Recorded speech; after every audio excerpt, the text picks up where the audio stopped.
of the United States of America and to the republic for which it stands, one nation, under God, indivisible, with liberty and justice for all.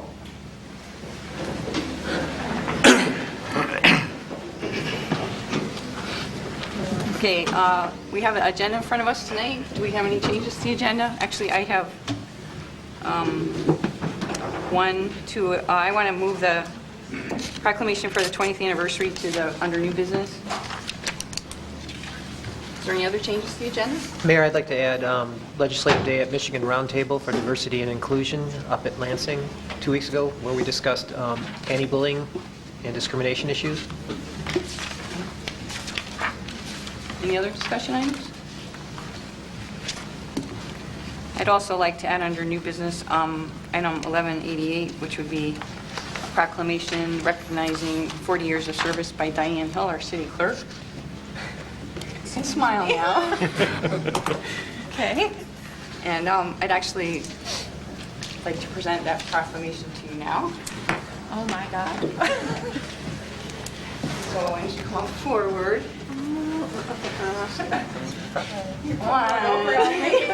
A lot of us did, and it was because there's a lot of people in this community that think so much of you. So. Oh, and you told my family?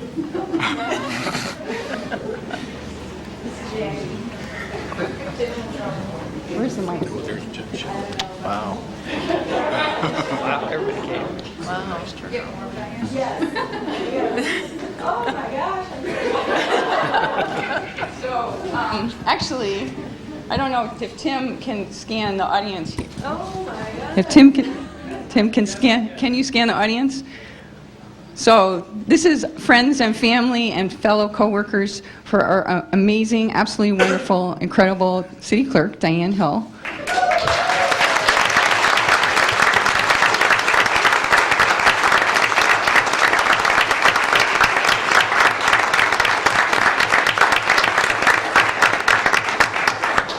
As you can see, she's one of the people that likes to be behind the scenes.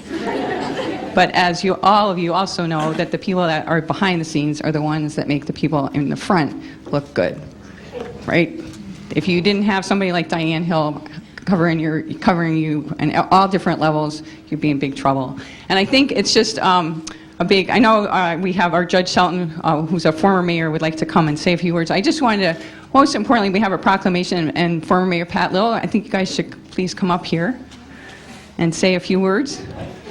Mr. Shelton, Judge Shelton, would you like to come up here? Just really quickly, I know Diane's sort of embarrassed. And I'm not sure, it's partly because of, the being out in front, and then just the 40 years of continuous service is just such an amazing level of service to our city. And for those of you that don't know, because I know there's people in the audience that didn't come for this special recognition, and we were able to surprise her, as you can see.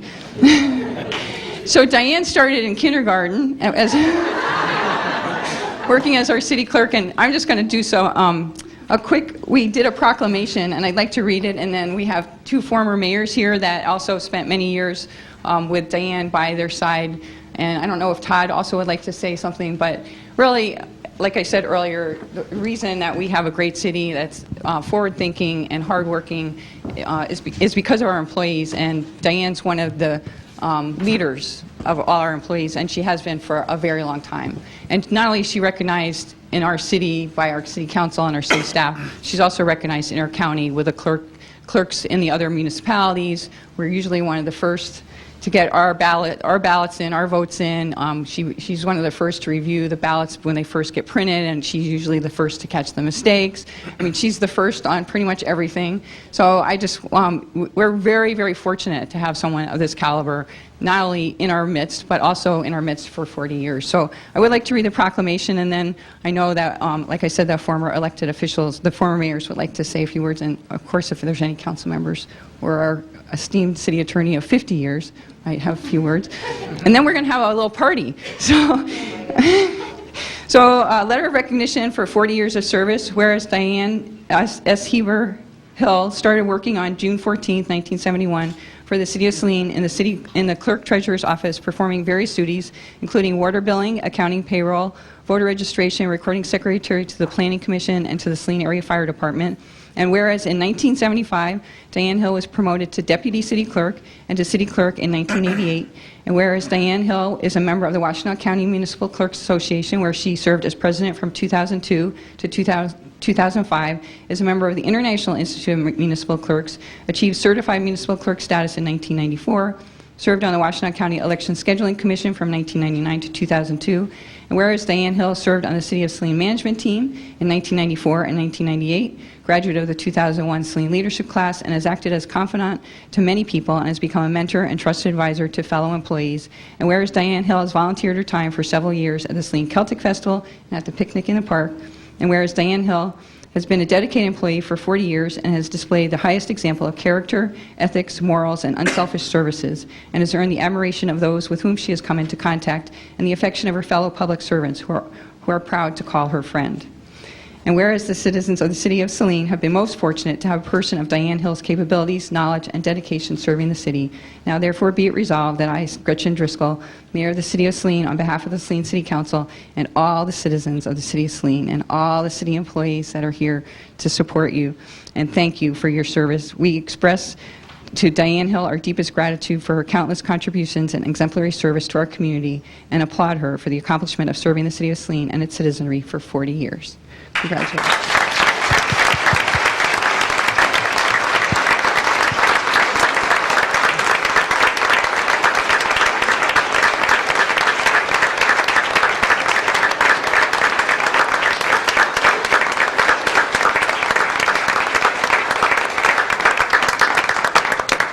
Well, congratulations. Now that you turned 30, all my bacon's been saved when I was mayor by her. Connie got me in the right groove, but then, you know, when you're a council member, you're concentrating on being a council member. And I followed two strong guys, Don Shelton and Mark Hopper, attorneys who knew all that gavel banging and all that stuff. Well, I didn't know that stuff. And every time I'd go to make a mistake, she'd cut and stop me and smack my hand. And I have permanent bruises here where she kicked me, but she saved the meeting. So you do so many little things and you do them so well.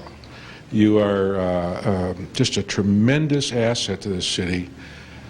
I mean, we all know that, but I think it's important that people understand that it's not just filling out a form, putting an agenda together. It's listening to what the mayor wants and any of the nuances of the ordinances and that kind of thing.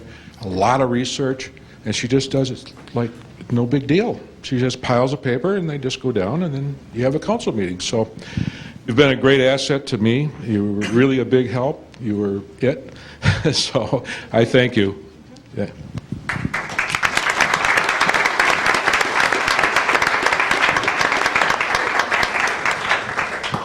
I came on the city council 35 years ago, and Diane had been here 5 years already. She was 10 and I was 15. But Diane,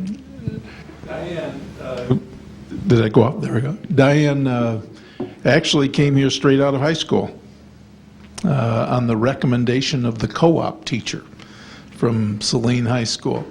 And at that time, she and Connie were two of the grand total of 6 people who worked at City Hall.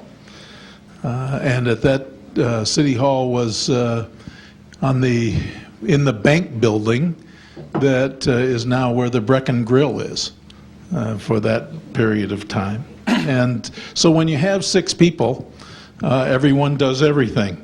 And that's what happened. And when I came here on city council that 35 years ago, I didn't understand that.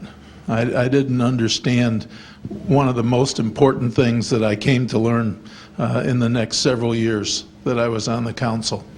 And no offense, Gretchen or Pat or any of the sitting council members, but we elected officials don't matter much at all. It's people like Diane and Connie that are the city to most of the people. When people want services, when people want something out of their city government, these are the people that they come to. So during all the time I was here, I was thankful to Jim because I always regarded the city as Diane's second husband. And she, I think she spent more time with us than she did Jim sometimes, if you don't count sleeping. But this person and the cadre of people that started with the city when we really started to become a modern city are the ones who are responsible for making Saline the modern city it is and the beautiful place to live that it is. So both personally and I think on behalf of everybody who's wanted something from the city or just enjoyed living here for that period of time. Thanks. You're wonderful.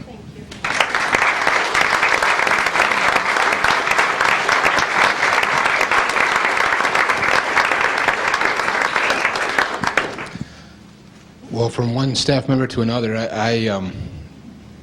I can say is thanks. What can I say that the mayors haven't already? But from a staff perspective, I've been here a little over 3 years, so quite a while to go to even begin to catch up. But certainly we have, as Judge Sheldon mentioned, great staff. I mean, that's what helps. That's the face of the community. But certainly there's ones that stand out. And as a city manager, I rely on not just department heads, but frontline folks. I mean, I can't begin to do all those things that make this town the great place it is. And it starts with folks like Diane that's been here, that lives here, that's grown up here, that cares about this community, and just tremendous amount of effort and commitment. And I know it's getting late on Thursday afternoon when she knocks on my door and says, "You got that thing for the agenda packet?"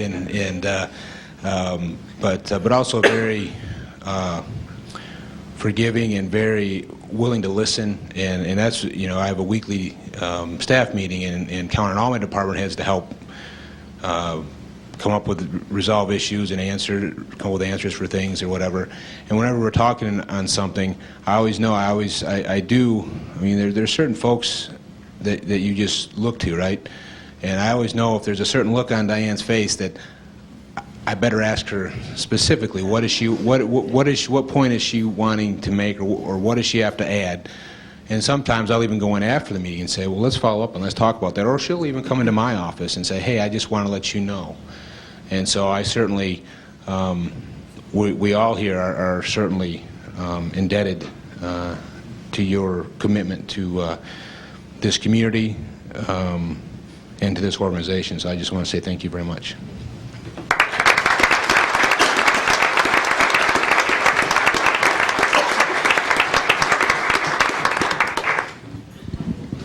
I guess I'm totally flabbergasted. Jackie? There's a lot of information in here, and I didn't have to write it myself. I write the mayor's proclamations for her usually. I don't know where to begin. It's been wonderful working for the city of Saline. Many friends, co-workers. I couldn't do my job without my wonderful staff, Jackie Lindemore, my deputy clerk, Amy Rutledge, my assistant clerk, Carol Chapman, I know she's here somewhere. All the people that I work for, Marilyn Crosby volunteers in my office. We all work together. We are a great team.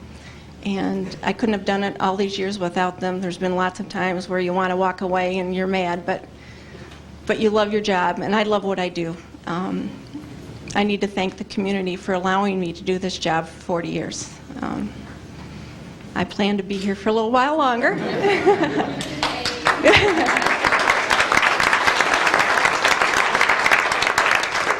I don't know if I'll make 50 years like Alan Grossman. Alan and I have worked together, well, for 40 years since I've been here, and he has been a great support, great mentor. Connie Strait, I couldn't have done this job without her. A great mentor, followed in her footsteps, which were big shoes to fill. I don't know what else to say. I'm just flabbergasted. Thank you.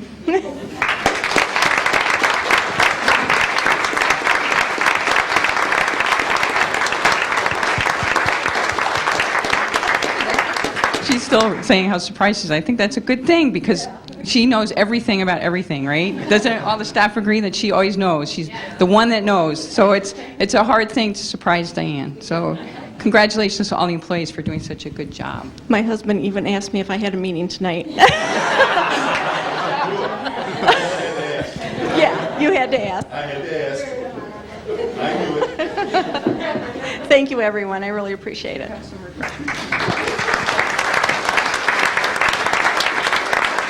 We're going to also take a 10-minute refreshment break, and just so that Diane has a chance to visit with some staff and I know some family and friends are here also. So you're all welcome to join us in the conference room. All right, Diane, congratulations, man. Thank you. You've always been very kind and courteous to me. I appreciate that.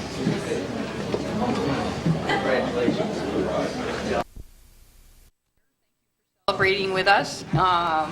I know Diane is delighted to have that recognition tonight, and well-deservedly. So I'd like to move on to, we don't have any absences. Oh, did we ever approve the agenda? No, we didn't. No. So we need a motion to approve the agenda with the addition of item 1188, which would be a motion to approve and adopt Mayor Driscoll's proclamation for the, where is your proclamation again? Oh, letter of recognition for 40 years of service for Diane Hull. Okay, so that would be our motion at the end after 1184. Move to approve the agenda as amended, then. Thank you. Support. Second. Morrow, second, Beerbach. All in favor, say aye. Aye. Opposed? Motion carries. And we don't have any absences, so we have an annual report of the Planning Commission. Mr. Rubel will be doing that presentation.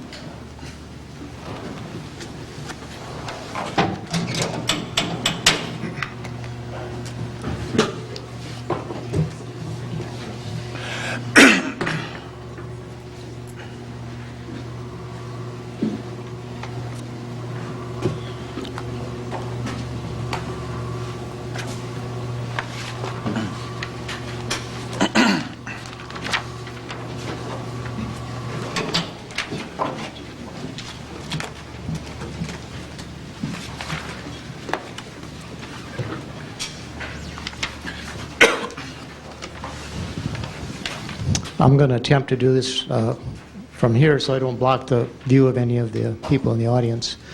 This is the third annual report from the Planning Commission, and it's the first time that I've put it together.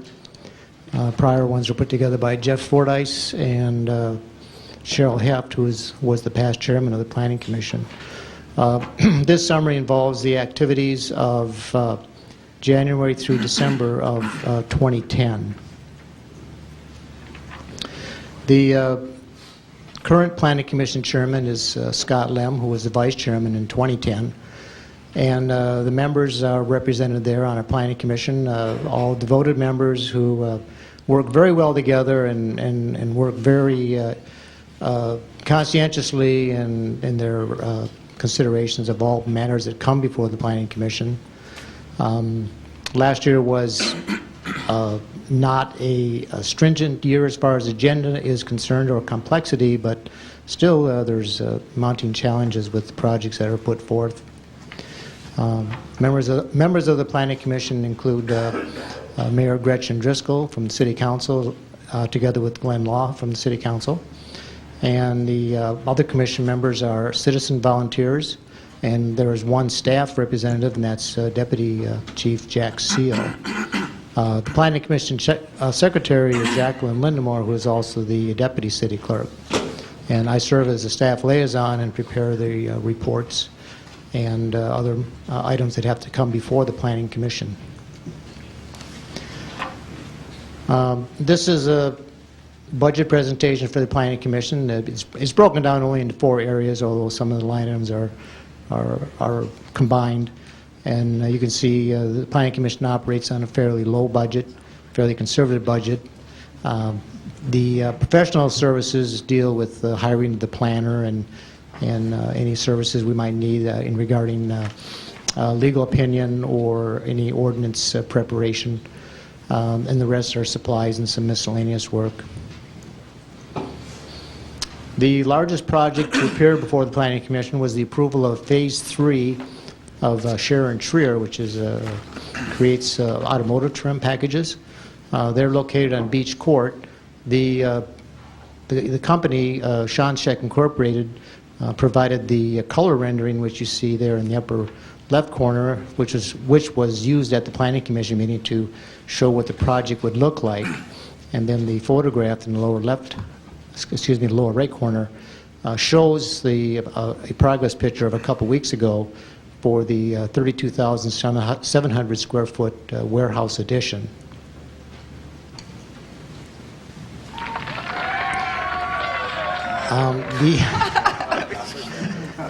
I was just experimenting with the sound on that one.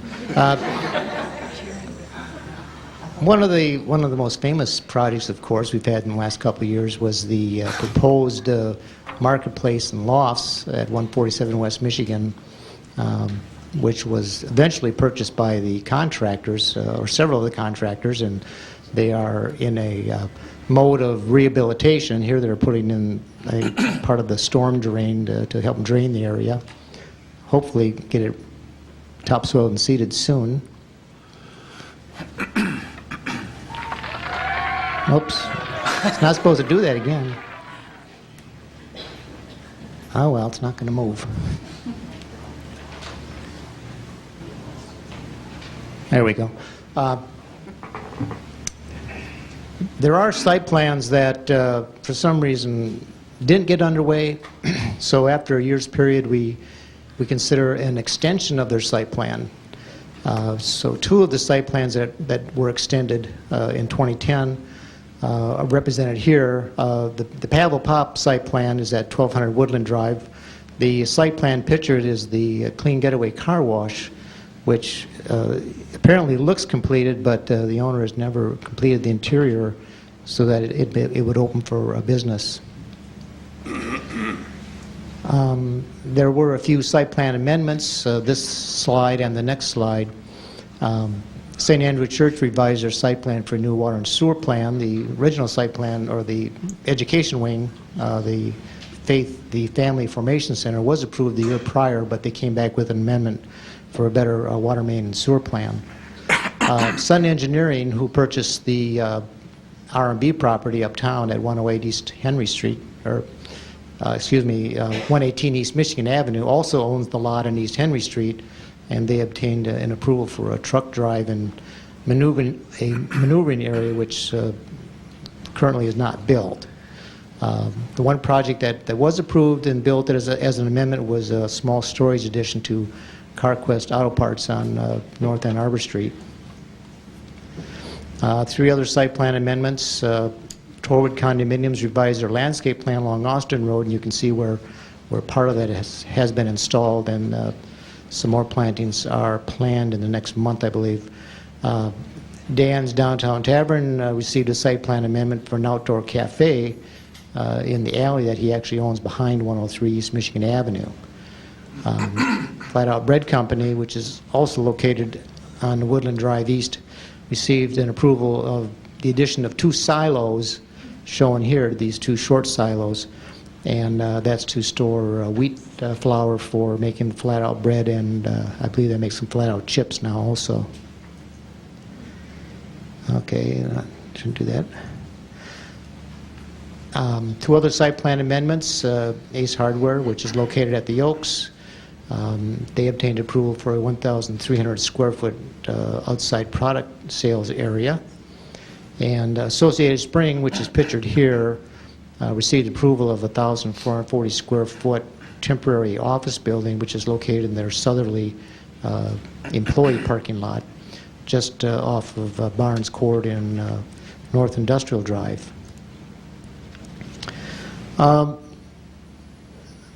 Special land uses are also items that appear before the Planning Commission for review, but are subsequently sent to the City Council for their final approval. The two that were approved in 2010, one was the K through 12 tutorial services at 166 South Industrial, that's at the Gateway Center. And last I talked with the owner there, they're actually doing quite well in expanding within the Gateway Center. The second one was the Huron Valley Volleyball Club at 815 Woodland Drive. It was the second year in a row that a recreation special land use was introduced in a vacant industrial building. Zoning amendments also appear at the Planning Commission for review and a public hearing before going to the Council for approval. The two of the more significant ordinances were Ordinance 727, which was an ordinance to prohibit uses that are contrary to federal law. In this case, it was our way of addressing the challenges with the new marijuana law and marijuana dispensaries that are located in some communities. Ordinance 730 was the rezoning of the Union School property from R1C to C2. This was a property that was sold by Saline Area Schools to a technology business, and in order for it to occupy the building and in that area of town, we had to rezone it from residential to a C2, which is a commercial use. Another significant piece of zoning regulation, basically the guidelines for the zoning regulation, is the Saline Master Plan. Carlisle Wortman was hired, and our consultant planner is Doug Lewan with Carlisle Wortman, who actually worked on drafting both the recreation master plan update and the general master plan update. And there have been many accomplishments through the Planning Commission. One was setting up a steering committee to look at the framework of creating sub-areas, and where the city was broken up into 6 areas for some in-depth study into those specific characteristics to help maintain the character of those areas. The Planning Commission approved the draft plan.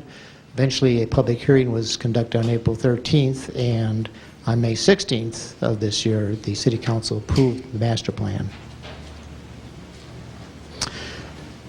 And we end the slide presentation with the goals and objectives that the Planning Commission thought were significant for 2012. And one would be to finish the details associated with actually publishing the master plan. Currently, we are preparing to enter into a study to develop a downtown district zoning overlay. Actually, there will be a workshop on June 29th at Liberty School, and advertising for that should occur in the next week or two. Hope to get good community support for that, especially for the downtown business associations and those who might be affected by the expanding of uses and utilization of the valuable downtown property. The Planning Commission will seek in the year to promote green aspects for new developments, and also consider items for healthy living within site plans, that is sidewalks, pathways, and bikeways. So if the Council has any questions on any specific slide or activity of the Planning Commission, would make an attempt to answer those. Any questions? Not a question, just a comment to Gary Rubel and the others on staff that as a member of the Planning Commission, we certainly rely on Gary and many others on staff to give us the information we need to make decisions on the Planning Commission, and certainly without their expertise and help, our job certainly would be much more difficult and challenging. So just a thank you to Gary Rubel and Mr. Fordyce, along with Doug Lewan and others that make our jobs, a little easier. So it's been a busy year. It's going to be another busy year, I assume. So thank you very much. Thank you. Any other questions, comments? Thank you very much, Mr. Rose. Excellent presentation.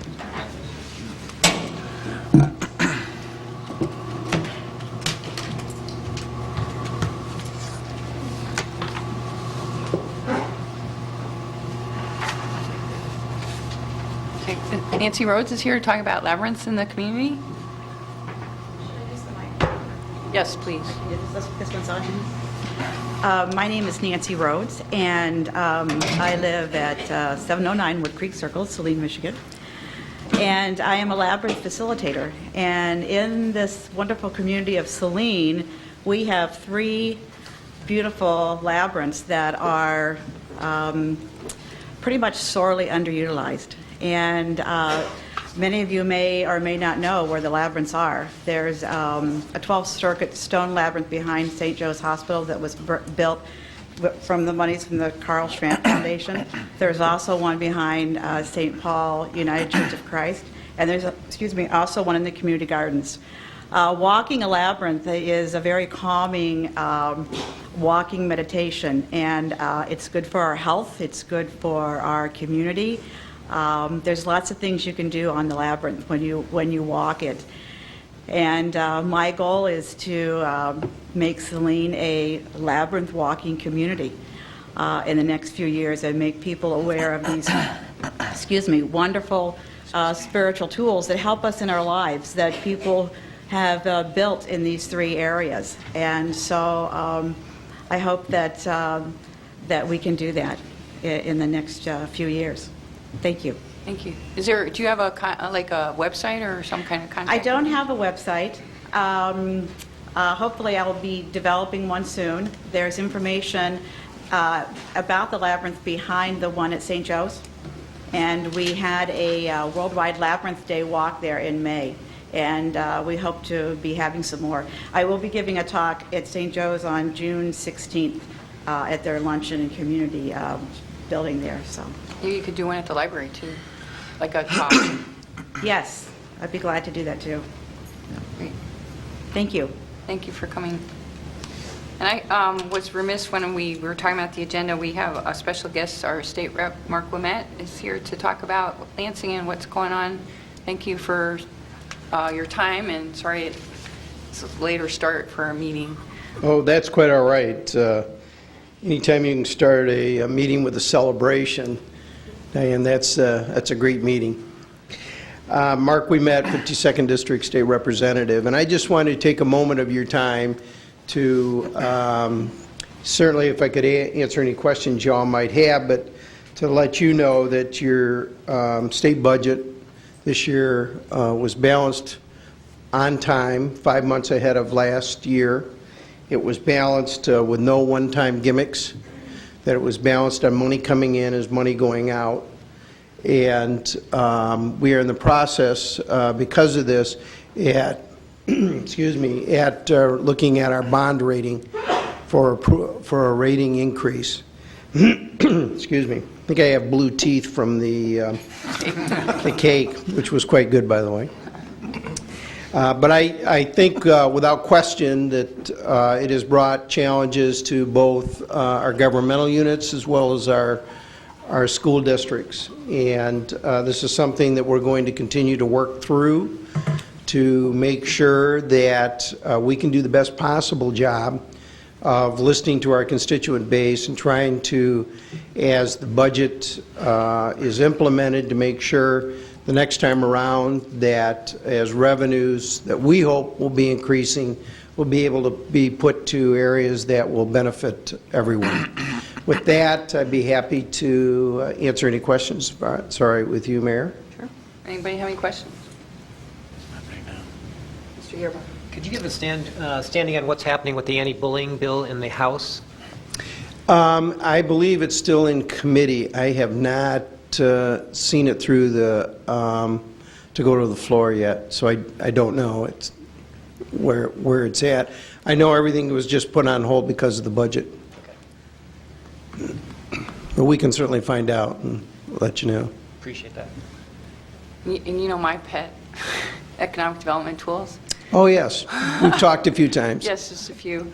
And I appreciate that you have set aside appropriation, but I am very concerned that it's not sufficient, especially it seems like the megas and the brownfields are combined in one appropriation. Right. And I guess the biggest concern, I've talked a little bit at the League about making sure that we really need to make sure that we continue to reinvest in our infrastructure that currently exists and not expand greenfield development, because that infrastructure costs come later, the reinvestment costs. So I think I'm a little concerned that that's all in one, because the megas can take like pretty quickly, and if they're not identified to Right. be in the urban core, if there's a way to prioritize that, that would be really great. So I think the league is working. Yeah, the MML, I think, is actually doing an excellent job of making sure that we get as we go through this, because being under a grant situation versus a tax credit.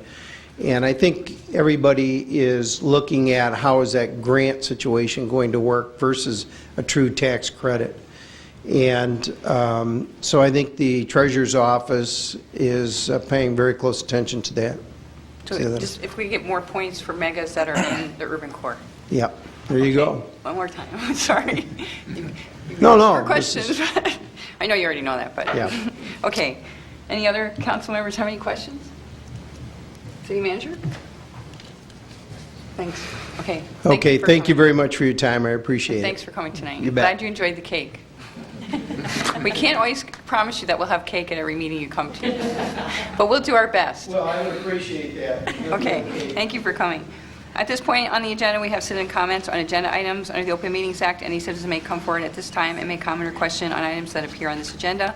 Comments will be limited to 3 minutes per person. Anyone who would like to speak is requested but not required to state his or her name and address for the record.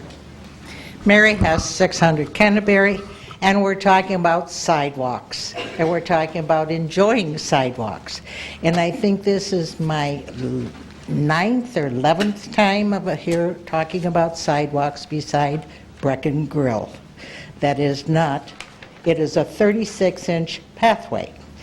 And we gave accolades, the council did, to Gary Rubel as far as all the information that he provides to the Planning Commission. And on May 19, 2010, special use determination. Section 6.9 provides 7 factors that form the basis of determination for sidewalk cafe services. Since you only have 3 minutes, I'm going to go down. It says, if a sidewalk cafe is located on a public sidewalk, a minimum of 5 feet of unobstructed, pedestrian access along the sidewalk shall be maintained. I can repeat that. That's not necessary because it's not really on the agenda, so your comments really... No, it's on the agenda because we're talking about sidewalks, we're talking about receiving the Planning Commission, and 2 people are here. One has electric wheelchair and she'd like to Appreciate speak. that. It's not on the agenda, however, Mrs. Hess, so we have 3 minutes, so please finish. And if you want to speak further, you can speak at the end of the agenda. We have a lot of people here that would like to speak tonight. So we don't want to, again, 3 minutes of talking to myself and no answer. Thank you. Thank you. Lisa?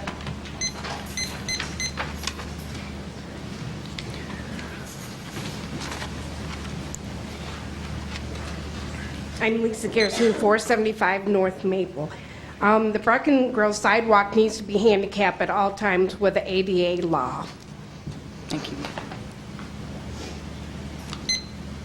Is there anybody that would like to speak to items on the agenda? You're going to not allow them to speak. I didn't understand that you had another person here.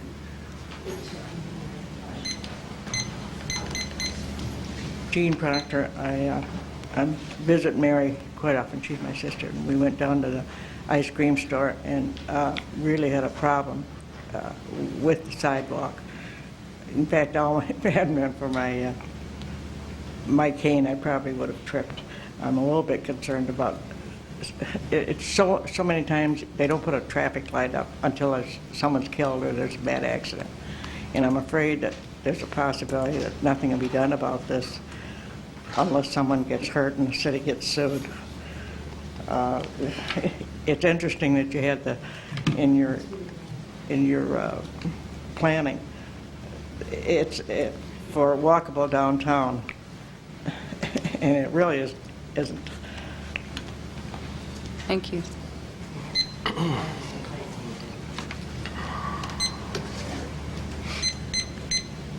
Is there anybody else that would like to speak to items on the agenda?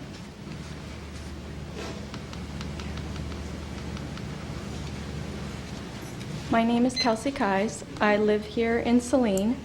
I want to start out by thanking the council for your actions to make Saline a better place for everyone to live, especially for the actions at the last meeting to open the community up to the LGBT community and appreciating what a valuable resource they are.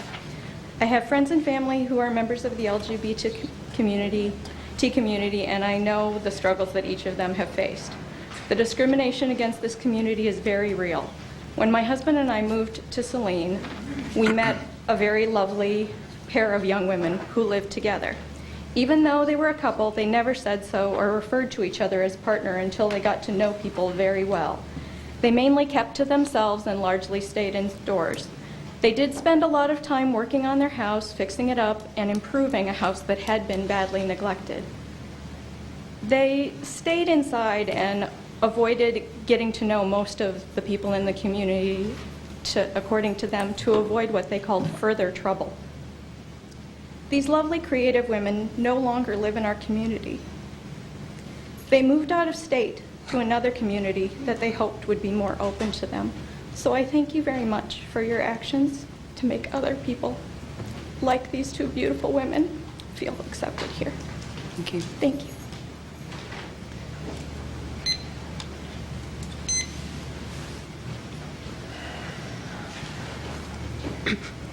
Hello, my name is Emma Upham. I am a junior at Saline High School. I am a facilitator of Spectrum at the high school, of Riot Youth, and I'm a resident of Saline. I live at 719 Whittier Court.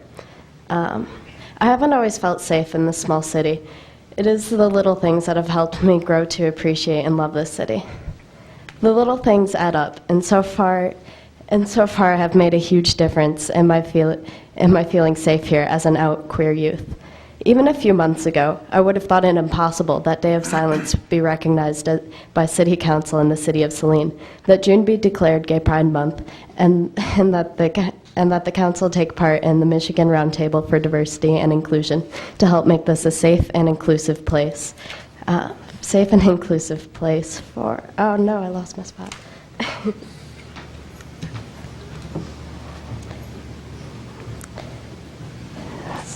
Safe and inclusive place for me and other LGBTQIA identified people. I thank you for the amazing work that you have done, are doing, and will continue to do. Your courage, integrity, and leadership is to be admired and an example to follow. I want to let you know that this is going noticed, that this makes a huge difference in the lives of LGBTQIA identified people, and I hope that you continue your efforts to make this city a safe and inclusive environment for everyone. I hope that other communities and institutions follow your example. I especially hope that the Saline School Board follows your example. Most importantly, I hope the community follows your example and gives their time and energy to make this a safe and inclusive community. I know a lot of people in this room have, do, and will. Again, thank you. Thank you. Is this on the agenda? It's on the legislative day. So that's bullying, though. This isn't anything to do with bullying. That's what I said. I put that on the agenda for this item. Okay. Hello, my name's Jody Carlson. I'm reading a letter from April Scarlett. Actually, it's an email that she sent, I think this afternoon, to each of you. So I appreciate your time to listen to this. She says, hello, Dean, Pat, Linda, Gretchen, David, Brian, and Glenn. I know each of you, and perhaps I've mentioned to you already how proud I am of one of the decisions you made at the last meeting, as well as so many other decisions you each make while sitting up there in those big, comfy chairs in council chambers. If I haven't spoken to you personally, then I would like to let you know today. I hate to put it in an email, but I'm unable to attend tonight's meeting.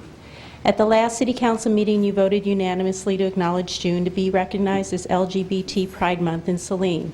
I know this is a touchy subject with some members of the community, and I know you've heard from them as well. What you did 3 weeks ago was take a giant step toward an atmosphere of tolerance. You helped make a group of people feel a little more like part of the Saline community. You gave a little more peace of mind to some parents who worry about their children being ridiculed, intimidated, or worse, every day they go to school. You gave some people in our neighborhoods who have previously been afraid to show their support a bit of courage to do so openly. The prejudice and narrow minds of many won't dissipate overnight, but thanks to your decision, we are moving a tiny bit in the right direction. If we do nothing, the bullying, the shame, and the hatred won't ever get better. We must feel good about doing something that keeps forward momentum toward tolerance. Please keep in mind the good things you are doing in those big comfy chairs, even when a scamp few disagree. You did the right thing. I appreciate all that you do, and I've never been prouder to be from Saline. Warmly, April Scarlett. Thank you. Thank you.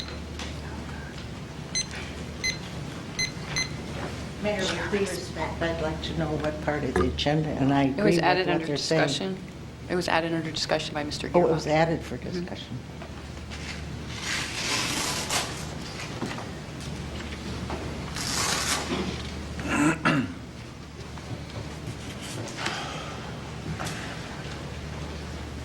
Hello, my name is Drew Siska. I live at 665 Hickory Lane. I'm a Saline school member and Saline community member.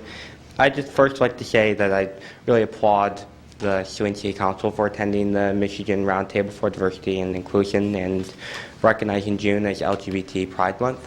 And I have a letter here I'd like to read from the Reverend Jenny Hanskinick, who is a community member and priest. Dear Saline City Council members, I regretfully cannot attend tonight's meetings, but I wanted nevertheless to express my appreciation for your recognition of June as LGBT Pride Month. We like to think that in today's society we all get along. We like to think that as a community we are post-racial and post-prejudice in general, but we are not. We are just better at covering up our prejudices and legitimizing them by passing constitutional amendments that discriminate against some citizens, or by legislating health care away from innocent children who live in real and loving families, but their parents aren't allowed to get married. Today, we can be prejudiced and still feel good about ourselves, because God loved everyone, so apparently we don't have to. Or perhaps loving neighbor doesn't mean we have to give them equal rights, or validating them as human beings, or protecting them from hate, or giving them one lousy month because we might, heaven forbid, have to validate and appreciate everyone. To those who make that argument, I suggest that we don't go an extra mile for everyone, just those on the fringe, those in peril, those deemed as other, those who do not come from privilege, those who face discrimination on a daily basis, both at an institutional level and a personal one.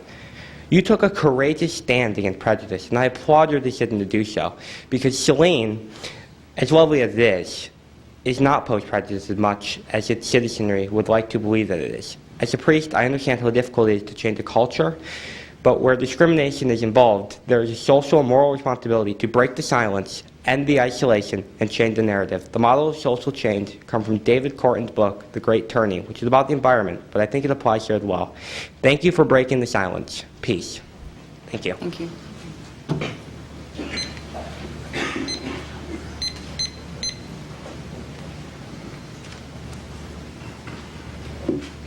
Are there any more citizen comments? If not, we'll move on to the consent agenda. Following consent agenda will normally be... Oh, sorry. Hi. Hi. I'm Heather Herrick.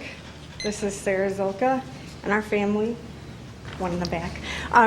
We just wanted to thank you for your recent decision to support Pride Month in Saline. We are residents of Saline. Our children do attend school in Saline. We do lots of business in Saline, and we feel very welcome in this community.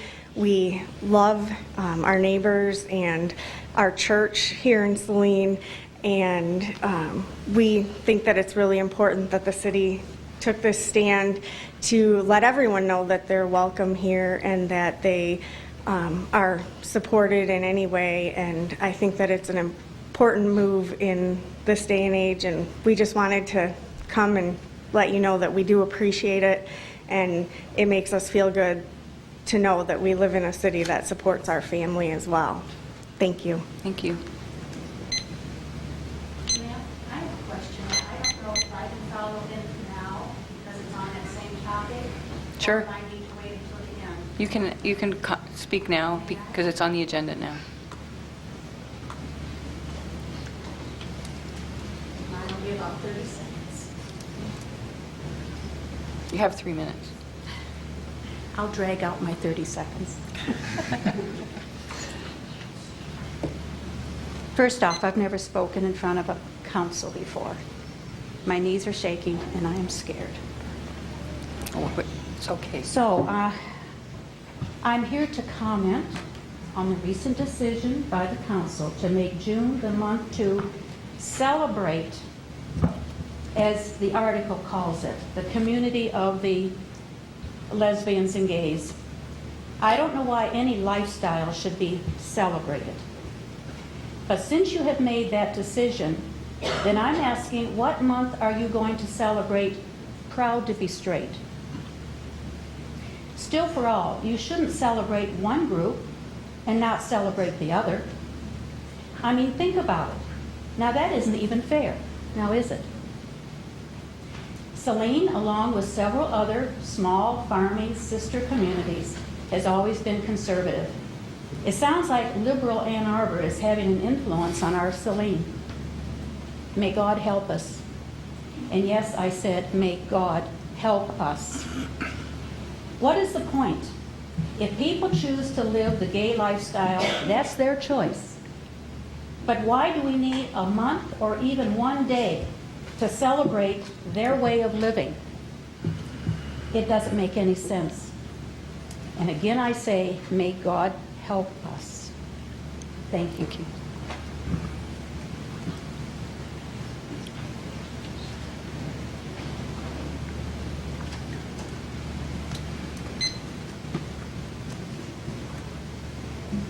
Are there any other citizen comments? If not, we'll move on to the consent agenda. The following consent agenda will normally be adopted without discussion. However, at the request of any citizen or council member, any item may be removed from the consent agenda for council discussion. As I mentioned earlier, we've already taken off 1184 and put it under new business. So we have a motion to approve and adopt the items on the consent agenda as amended. So moved. Move Rhodes. We have a second. Second. Second Morrow. All in favor say aye. Aye. Opposed? Motion carries. Under public hearings, item 1181, this is the General Appropriations Act for fiscal year 12. This would be a motion to acknowledge receipt of the May 24th, 2011 memo from Finance Director Burgoyne. Do we have a motion to acknowledge receipt? Move to acknowledge receipt. Second. Move Ivy, second Law. Mr. Burgoyne?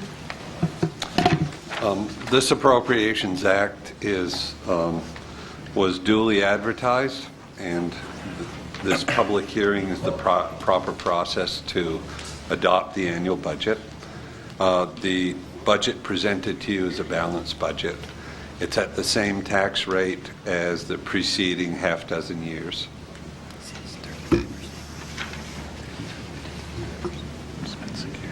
Is there any questions for Mr. Burgoyne? If not, we have a motion to acknowledge receipt. All in favor say aye. Aye. Opposed? Motion carries. We need a motion to open the public hearing. So moved. Second. Move Gearbox, second Tahar. All in favor say aye. Aye. Opposed? Motion carries. The hearing is now open. Is there anybody that would like to speak to the General Appropriations Act? Move to close the public hearing. Second. Morale, second Ivy, to close the public hearing. All in favor say aye. Aye. Opposed? Motion carries. Public hearing is now closed. This is a motion to approve and adopt or not adopt the resolution as submitted adopting the General Appropriations Act budget. What? Yes, no, okay. Sorry. I thought I did. By adopting the General Appropriations Act budget for fiscal year 2011 to 12, providing for a general operating millage of 13.4410 mills, including the funding required for fire protection, 2001 street debt millage of .1157 mills, 2004 street debt millage of .4133 mills, and a refuse millage of 1.56 mills, for a total millage levy of 15.53 mills, which is the same total city millage as the prior year. Do we have a motion? Move to approve and adopt. Move Ivy, second Rhodes. Second. Discussion. Mr. Law. Well, again, another budget year that was very tough. I don't know, Mr. Campbell this is the toughest one, but certainly since you've come on board, there's been certainly now I guess a trio of budgets that have been very difficult, and I again compliment you and the staff for being able to succeed and to keep the millage the way it has been for the last, I guess, I can't believe that Mr. Burgoyne said half dozen years. I like to lower it, but we've been there, at least before I came on board, we did that, and we paid the piper for that. So just keeping it where it is, I think, a testament of the hard work that the city staff done and have done over the last 6 years to keep the city a place that is affordable for many that can, and certainly that is also sometimes in question when the economy the way it is. But anyway, thank you again. Is there further discussion on the motion? Mr. Rhodes? I noticed in reviewing the package that it appears that, if I read it correctly, the water and sewer funds are showing a loss for the next fiscal year. Does that mean that we're likely to have rate increases for those two activities? Mr. Burgoyne? The rates have already been set for the next about 4 more years. And in fact, last year, the water needed more revenues and the sewer did not. So we decreased sewer by 18% and increased water by 20%. Made the adjustments for the revenues. They're at a small loss on a cash basis, but that includes depreciation. Okay, thank you. Mr. Morrow? Thank you, Mayor. I wanted to echo the comments made by Mr. Law, and in addition, I wanted to add, because I still think there's a considerable amount of confusion and misunderstanding regarding the issue, but this budget is so prudent, so logical, and so conservative, as our budgets have been in the past, that we're able to provide our portion of the general operating fund for the Saline Area Fire Department through our general fund, although we have the ability to execute a special assessment and then, in effect, raise our citizens' taxes. So in addition to holding the line on our millage rate, we've also been prudent enough that we've set aside enough money to meet our obligation as it relates to our Saline Area Fire Department. I think the citizens ought to know that, and I think they ought to be pleased. That's all I have. Thank you, Mayor. Further discussion? Mr. Gearbaugh? I just want to say that we've been fortunate as a community with all our businesses and entities that have supported us through their personal property taxes and such, and also through some contribution from our staff employees and their adjustments to their benefits and such.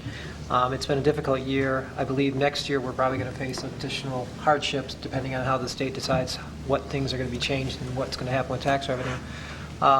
I agree. I think this is a tight budget, although I believe there were some other opportunities we could look at in the future, and we did discuss those. So we are looking at everything, and I believe as a city we're going to continue to be successful as we have been in the past 5 or 6 years. Thank you. Further discussion? Mr. Iden? Thank you, Mayor. I'm very pleased with the results as we approved tonight. A long process. I think the city manager is to be commended for coordinating this process with city staff and the department heads.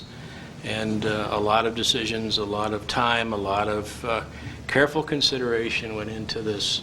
And I'm very pleased that we have not increased our millage. And as my colleague, Mr. Morrow, pointed out, I think our citizens, our taxpayers, are also pleased for us to make this motion and approve it tonight. Thank you. Further discussion? Mr. Campbell? Thank you, Madam Mayor. Just to make a couple of comments, and I certainly appreciate comments from council, but I certainly can't take it's City Council giving us the direction to run with it, and then the department heads and the frontline folks working together. And we have, as Councilmember Gearbaugh mentioned, again, having to do cost sharing and looking at some wage freezes and those types of things. So, I do appreciate all the help, the staff, whether at the department head level in preparing these things and being grilled by Mr. Burgoyne and I in our one-on-ones with the department heads to say, well, we know you gave us a reduced budget, but we need to find some more reductions. And year after year they continue to do that, and I certainly appreciate that. Applaud their effort as well, and also thank you for everybody, all employees across the organization. So thank you. Is So a couple comments that I would like to make regarding, is there any more comments? The budget.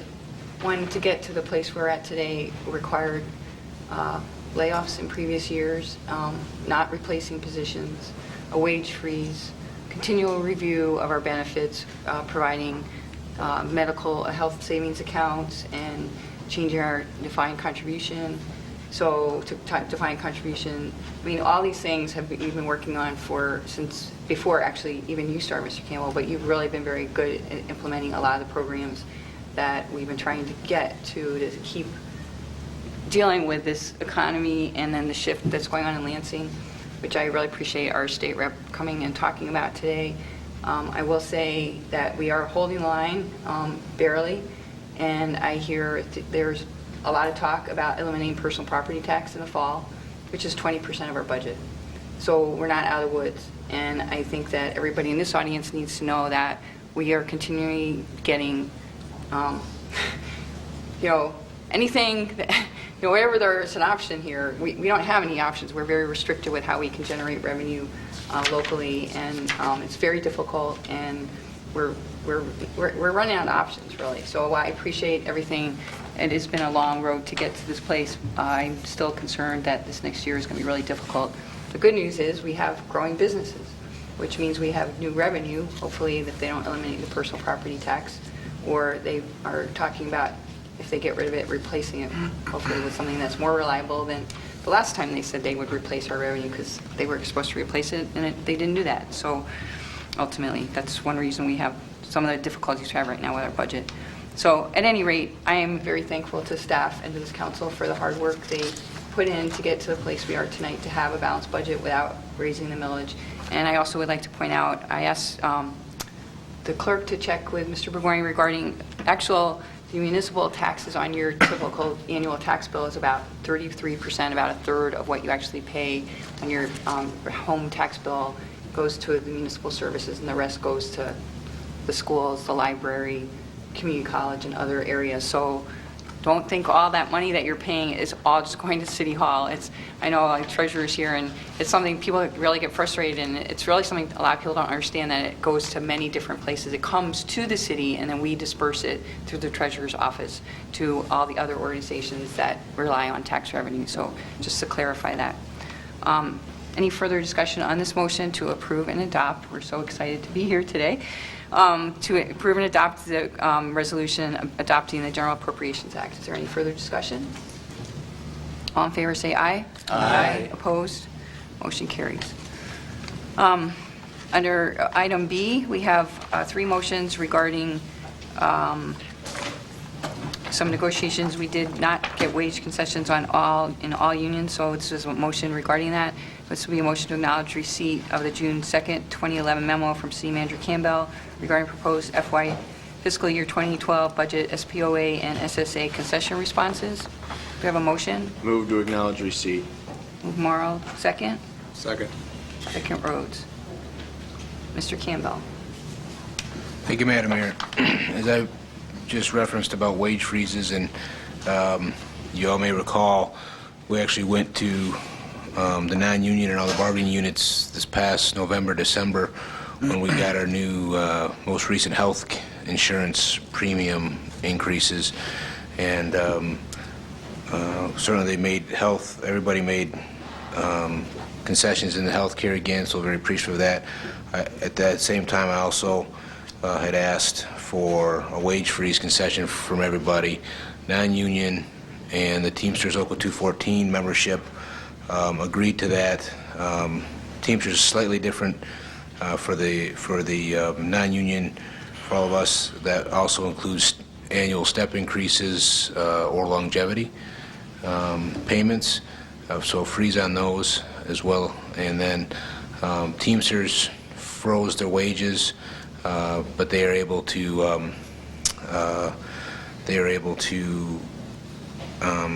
be eligible for their step increases as well as their longevity, which is the same as merit. And they also extended their contract by 1 year, which it was originally set to expire this June 30 of 2011. Now will end next June, and June 30th of 2012 is the new expiration date. The Saline Police Officers Association and the Saline Sergeant Association at that time, well, they did switch to the new plan design for healthcare. They chose to stand silent on the request for wage freeze, and so, but they knew that I would most likely be coming back to them during the budget time, which of course I did. And I asked for a wage freeze across the board, and the Saline Sergeants, as you can see from my memo, they provided a counteroffer, which would a little bit similar to how it was, I guess, the mechanics, if you will, of how the Teamsters did it. With they asked for a year extension on their contract, and then, but instead of a wage freeze, they, instead of their 3%, which is in their contract, they said they would reduce from 1.5 this year, then 1.5 in the extra year. So while it's not everything we had asked for originally, it is something. The SPOA, the Saline Police Officers Association,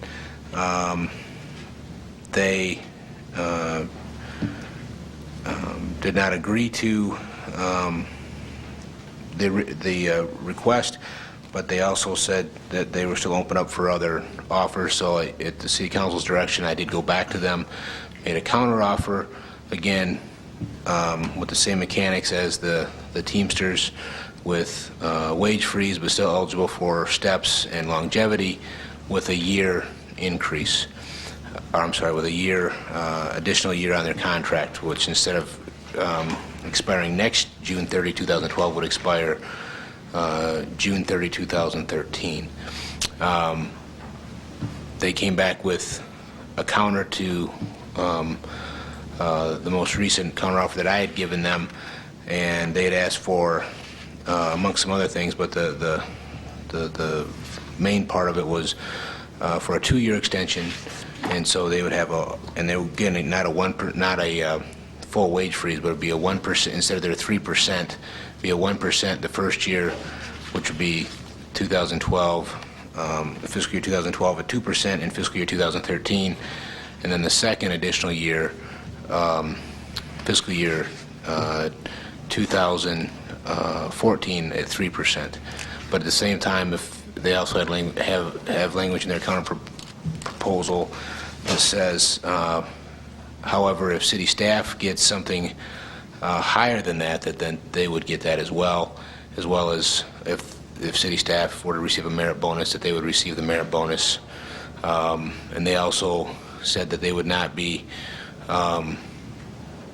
they would not be open to a reopener, as this is, as we all know, this is reopeners because we are in the middle of our contract, so they don't have to come to the table at all. But that's what they came back with, and saying that they would not entertain a request to reopen for health care in the fall, which we've had to do the last, well, basically every year. So, I told them I certainly appreciate their willingness to come to the table, but I told them that I could not recommend a 2-year extension to City Council, but I would certainly bring it forward for your consideration. Okay, questions from council?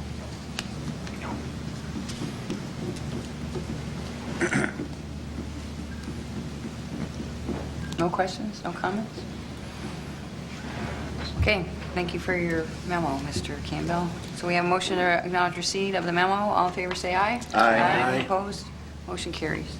We have a motion to accept or not accept the counteroffer made by the Saline Sergeants Association in their May 13, 2011 memo for concessions to their bargaining contract with the City of Saline. Do we have a motion? Move to accept. Second. Discussion.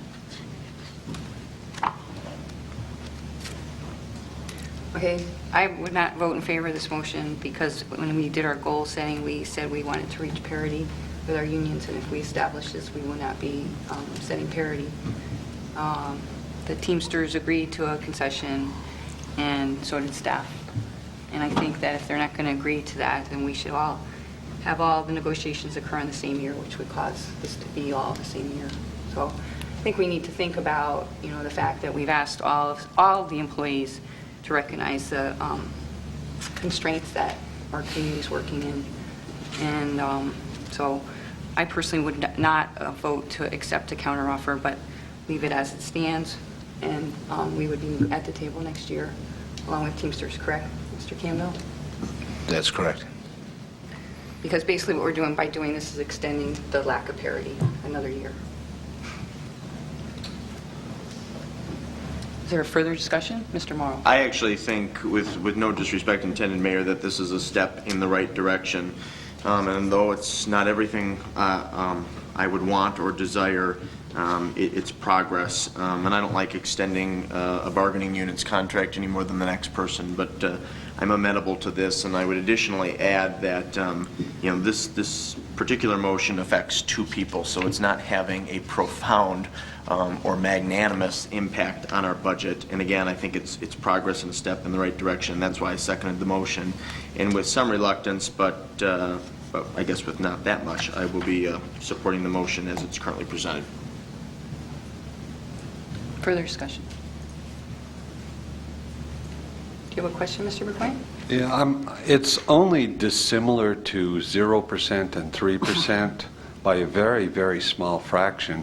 I mean, the multiplier effect of 1.5% and 1.5%, you end up with 3.000 something percent. It's very, very close in value and in each year's value.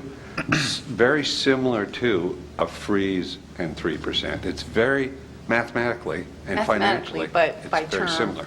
by term and by principle, and I recognize it's only 2 people, but by principle, if we're asking all the employees to do a wage freeze, I feel that I don't feel comfortable with accepting less than that and then extending that acceptance another additional year when we've already taken that from other unions. So I don't feel that's appropriate for me to agree to do that. So I understand what you're saying. It's a nominally different dollar-wise, but in principle, it's significantly different in my mind. So further discussion. Okay, so we have a motion on the floor to accept the counteroffer made by the SSA, Saline Sergeants Association, in their May 13, 2011 memo for concessions to their bargaining contract with the City of Saline. All in favor, say aye. Aye. Opposed? No. Oh. So motion carries. We have a motion to accept or not accept the counteroffer made by the Saline Police Officers Association per their meeting on May 26, 2011 for concessions to their bargaining contract with the City of Saline. Do you have a motion?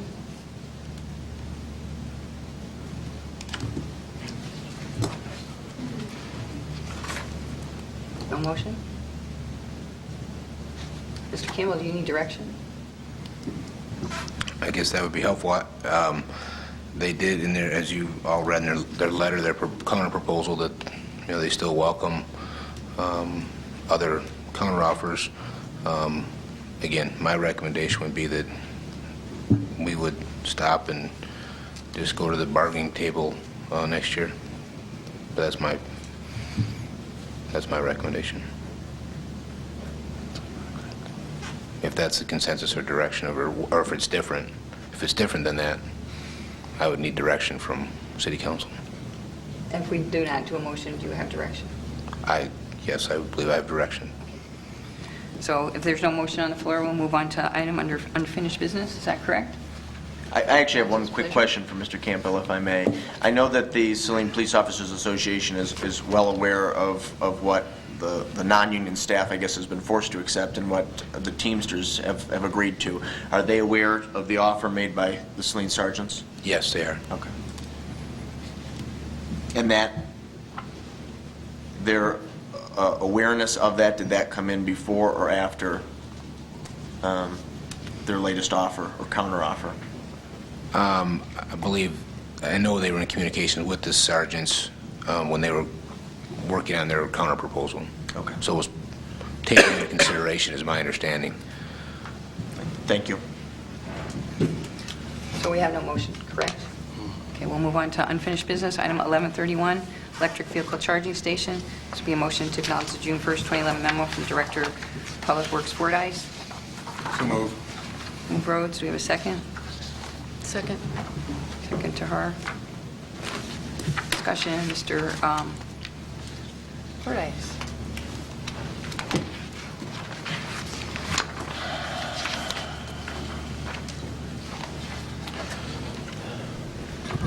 Good evening.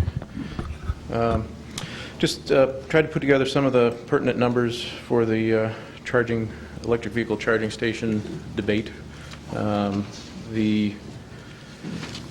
To take the charging station and make it able to bill for use of the charging station requires a piece of hardware that costs $490. And then to use that, there's a monthly service fee and a per transaction service fee. And it's fairly difficult to make an estimate of what kind of income we would get from the charging station if we charged a fee, because there aren't any real good statistics on typical use of a charging station, because there aren't that many around yet. There aren't that many electric vehicles out there. So I ran a scenario with assuming 2 hours of use per day in 2 separate transactions, and a 50 cents per hour parking fee. And I call it a parking fee because the grant that is paying for the charging station prohibits us from charging on a kilowatt hour basis. So it would be a flat parking fee. At that parking rate at 50 cents per hour, it doesn't work. It doesn't pay for itself, and the costs of the monthly fee and the transaction fees would exceed the amount of money we would bring in. Now, if you double that rate to $1 per hour, then you start a positive cash flow there, and the hardware would be paid off in roughly 2 years, and then we'd show a little bit of income after that. The actual cost of the electricity for a 1 hour charge is approximately 71 cents, and the annual cost for electricity would be about $260. Again, assuming 2 hours of charging per day. We also looked at if there was maybe another way we could charge for parking without all this advanced hardware, and looked into some simple old-fashioned coin-operated parking meters. Those cost about $200. We could install that, but that doesn't interact with the charging system, so somebody could conceivably pull in there, not feed the meter, plug in, charge up, and be on their way without paying. And at this point in time, we don't have any parking enforcement in the police department, so that would be on an honor system. And put a note in here, it's my understanding at this point we have 2 separate offers to fund the charging station, to pay for whatever electricity it uses during the grant period. Thank you. Questions for Mr. Fordyce? Mr. Morrow. Thank you, Mayor, and thank you, Mr. Fordyce, for your presentation and for your research on this issue.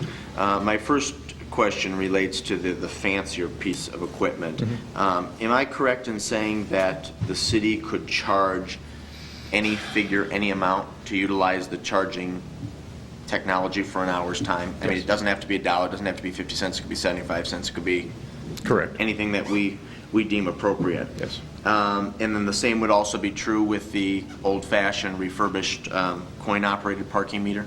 Yes. Okay. Thank you. That's all I had for Mr. Fordyce. Is there further discussion on this motion to acknowledge receipt? Okay, all in favor of acknowledge receipt, say aye. Aye. Opposed?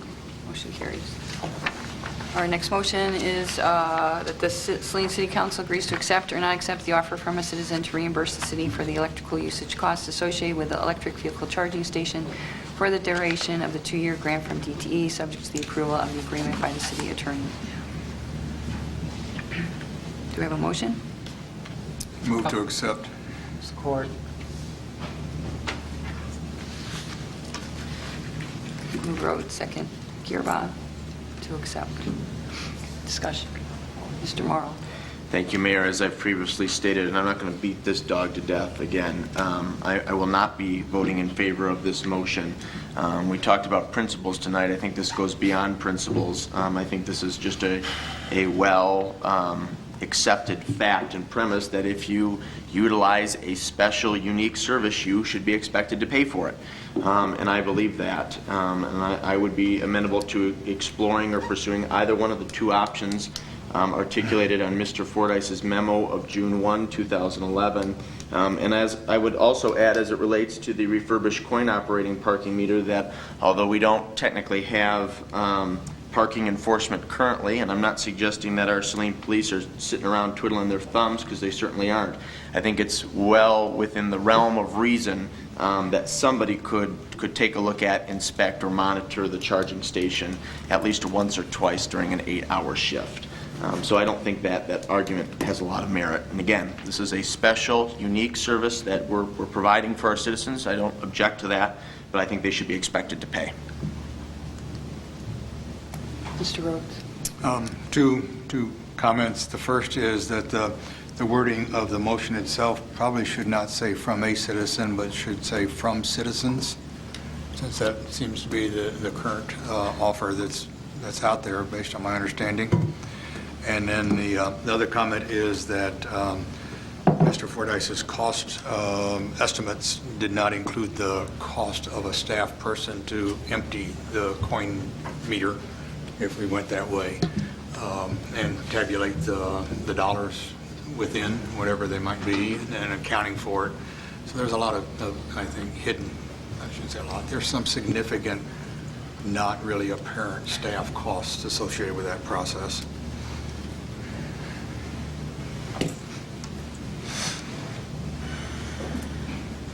Further, oh boy. Mr. Har, you had your hand up Yes, earlier. I will abstain again because as the driver of two vehicles that could potentially use this station, it could be a benefit to me. Mr. Gearbaugh. My concern about this is that we're not looking at what the potential benefit of the donor covering the cost of this. Yes, in 2 years, we may need to come up with a recharge system, but we have somebody willing to cover the cost of this recharge station for 2 years. It's a benefit to the city to be able to promote not only the auto industry, but to promote this idea that we're looking at sustainability, which was one of our comments that we put in our strategic goals for this year. I know there's concerns about where the source of funding is coming from this, but as a council, the vote did pass to install this device. My other concern is that if we have someone that's willing to cover the cost, why would we put in place something that's going to cost us even more to try and track not only the administrative effect of it, to put in place the installation of another parking meter. And if you want a parking meter, I've got one at home that I bought at an auction from the city 10 years or 20 years ago that would work. It's the same thing that we had installed in the city. But the decision to put those in place and to do that is a waste of not only city effort, it's a waste of taxpayers' dollars if we have somebody willing to cover the cost of this and to promote this device in this town.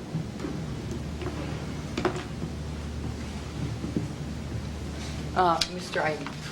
Thank you, Mayor. As generous and as kind as these offers might be from citizens, this is a financially solvent city. And I'm just not comfortable with accepting reimbursements from citizens. I think we have the means to cover these costs, and I don't want to set the precedent of our accepting reimbursements. So I will not be supporting this motion. Thank you.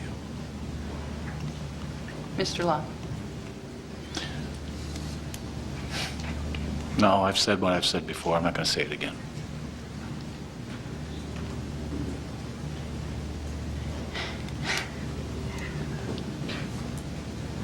Okay, I need help here. So, if this motion passes, what meter will we be putting in? Will we be putting the coin meter in? Will we be putting any meter in? No. If the motion does not pass, will we put a meter in? This is just saying that the city would accept the offer from the anonymous. So at this point, there would be no charging of any type. There wouldn't be the coin operator. There wouldn't be the credit card swipe. There wouldn't be anything installed at this point. This is solely, specifically to accept the anonymous donors, their offer.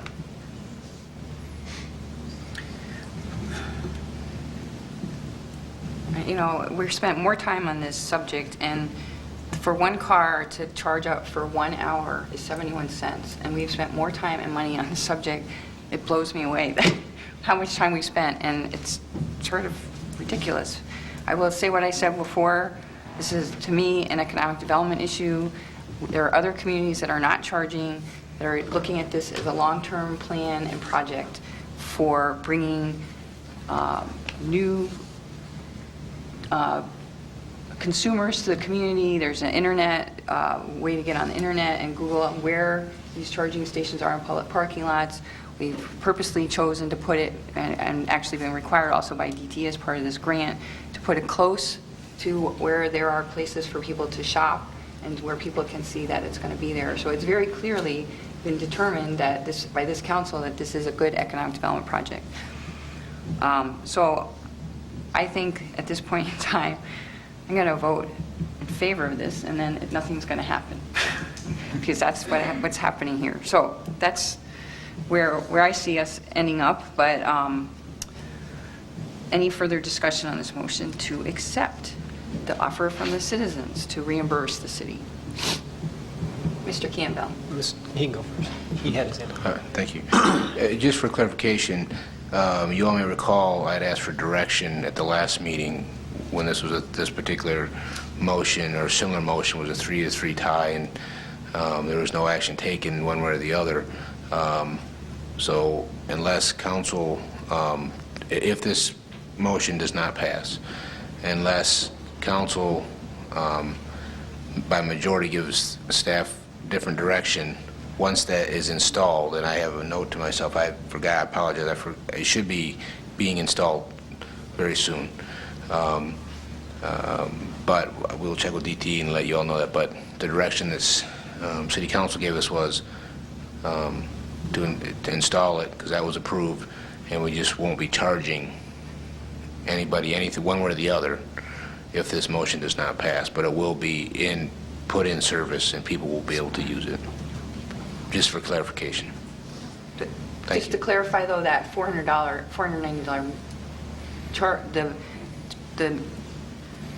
the thing that bills the users, the $490, that's not going to be put in. That's correct. It's purely... It's just the charging. Just the charging station, and this particular charging station does have the ability at some point in the future to be upgraded. So that's correct. Which is what most other communities are doing at this point in time. That's my understanding. Correct? My understanding as well. Okay. Mr. Gearba. I just want to express my disappointment that we forced the Celtic Festival to go out and look for donations. We encourage people to donate for money downtown to support the Flanders and the Flowers. We ask for donations for the Summer Festival, for all the other festivals, and yet we look at this gift horse, and maybe it is a gift horse, but my concern is it's not going to cost the city on those components until 2 years from now, which at that point we can put a charge fee in if we have to. But I work at a university that's major goal is to get donations from people to support these type of issues, and we don't necessarily turn something away when we say, well, it's against the principle. We need to basically create a recharge to bill you for it. So I'm frustrated and really stressed on this because I agree, we spent so much time on this, it doesn't make sense to me. But as long as we're going to go ahead with this, it's going to cost the taxpayers. And my goal was not to charge taxpayers beyond what we were going to do for the grant that we received. But I guess council's decision is that. Okay, further discussion on this motion. The motion on the floor is to accept the offer from the citizens to reimburse the city. All in favor to accept, say aye. Aye. Opposed? No. No. Okay. Raise your hand, aye. Raise your hand, no. Are you a no, Mr. Young? Oh, sorry. Okay, so, and we have one abstention, that means that it's a no action. Okay, under new business, item 1185, Hall Street closure, July 18th for vacation, to 22nd for Vacation Bible School. This is a motion to acknowledge receipt of the application for community event use of public ways from First Presbyterian Church, to acknowledge receipt of the May 16, 2011 memo from Director of Public Works Fordyce, May 19, 2011 memo from Police Chief Bunton, and May 20, 2011 memo from Fire Chief Heft to approve or not approve the closure of Hall Street from Michigan Avenue North to parking lot number 1 on Monday, July 18th through Friday, July 22nd from 8:30 a.m. to 12:30 p.m. for their vacation Bible school, subject to the following conditions. 1, church volunteers be responsible for setting up and tearing down the barricades daily. 2, that a certificate of insurance be provided by the applicant with the City of Saline as an endorsed additional insured party during this event, subject to approval by the city attorney. That the DPW fees of $84 be waived or paid by the applicant. Do we have a motion? Move to approve and the fees be paid by the applicant. Move Gearbodd. Do we have a second? Second. Discussion. Any discussion on this motion? All in favor, say aye. Aye. Opposed? Motion carries. Item 1186, 2011 Street and Water Main Projects Quality Assurance Control Services. This is a motion to acknowledge receipt of the May 25th, 2011 memo from City and Superintendent Engineer Rubel to award or not award the field and laboratory testing services contract to Hengel and Associates Incorporated in the estimated not to exceed amount of $10,000 for the 2011 street and water main projects, Tower Drive, Nichols Drive, and Wallace Drive, and to authorize or not authorize the mayor clerk to execute a contract with Hengel and Associates Incorporated for the testing services if required after review and approval by the city attorney. Move to award and authorize. Do we have a second? Second. We have a motion and a second. Discussion. All in favor, say aye. Aye. Opposed? Motion carries. Item 1187, delinquent personal property taxes. This would be a motion to acknowledge receipt of the June 2nd, 2011 memo from City Treasurer Bennett regarding write-off personal property taxes from 1999 to 2005, to authorize or not authorize the City Treasurer to write off the delinquent personal property taxes from 1999 to 2005, as submitted in the total city amount of $10,022.51 as uncollectible accounts in accordance with the General Property Tax Act. Move to authorize. Move Rhodes to authorize. Do we have a second? Second. Can you second it, Mr. Law? Second for Mr. Law. Discussion. Ms. Bennett, could you please come up and outline your proposal? As a recommendation, to wake everybody up. As a recommendation from our auditor, some of these accounts have not had any action in a number of years for uncollectible purposes and reasons. And in reference to the Michigan compiled General Property Tax Act, it does state that after 5 years, I shall write those off and strike them from the tax roll. So we, at one point, my predecessor, we changed our collection procedures and started using a collection agency in hopes to get a better return on the personal property taxes. Considering, if you take a good look at this is 1999 through, 2005. A lot of those businesses are gone. There are some of those names that might look familiar, but those taxes are 1999 and 2000, and the equipment that might have been there then when they sold, you go to collect, and my lien is only on the equipment, and if you go to collect on the equipment, that didn't get transferred with the sale or what have you, so it becomes an uncollectible. But our majority, as the mayor pointed out earlier, a big portion of our budget is the general property tax, and for 5 years collection. This non-collection, I don't think is not bad. So it would... Really, it's like less than 1%. Yeah. It's probably like 1,000% per year. From this point, our next step would be Mr. Grossman and I will be working together and taking them through the courts. One of the highlights, or a good thing that can come out of this too, is as I talked with Mr. Grossman and Mr. Campbell, writing them off through the court can become time consuming. So therefore, we collect them for these amount of years and do one swift write-off. It was also, I checked with the county to see if maybe somebody at the county level could do this for the entire county and write them all off as a whole, and we pay one attorney fee and do it as a county in whole. And the treasurer said that sounded great, but they don't do personal property, so if I wanted to to take that on, but it could be a combination service that we present, a collaboration of service that we go forward into with our next budget. So that's pretty much it. Anybody have any questions? Mr. Gearbox. So there isn't an agency out there that we can hire to do this for us, or do we have to run it through our own attorney and such? An agency to write them off for us? Well, that would do the actual attempt to try and collect it, going through the courts and all that, as a normal collection agency would do. Well, we have a contract with, it's the Saline Credit Bureau, and they have taken a couple of them, some of the bigger ones, and, we have received collections on some of these, but some of these people we just can't contact. You go on and, the business that we have isn't, they can't find anything, and so they will continue to stay at the collection agency, and if anything ever came up of any of this, the money would, come back to us, but they would not necessarily be on our books. Yeah. It could be, newfound money or something. Yeah, in general, most of the time when they do the collection, after a certain period of time, they start taking more of a percentage of it, and then it becomes Right. obsolete. But they have, we do have a contract with the Saline Credit Bureau, and they do, have done some collection on these. Some of these are just so old and, minimal. The only one practice I do know, I remember when I was on council before, is that we used to publish these, but now that there's no newspapers around in the write-off, I would like to see a link on our homepage that shows delinquent taxes, so that these individuals, if someone wanted to know who they are, they can see that from the public citizens, if possible. Yep, and we used to have that link, and I think through my moving and the website shifting, that might have got, we'll address I'd like that. to see it re- Yep, that's a good possible. idea. No, it's a great idea, and I'll try to get that back on there for you. Thank you.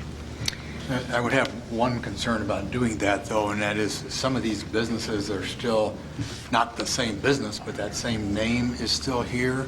And so the public looking at that file may think that the current owner, operator of that business is deficient in paying taxes, when that would not be true for that person at all. So that's a downside of it.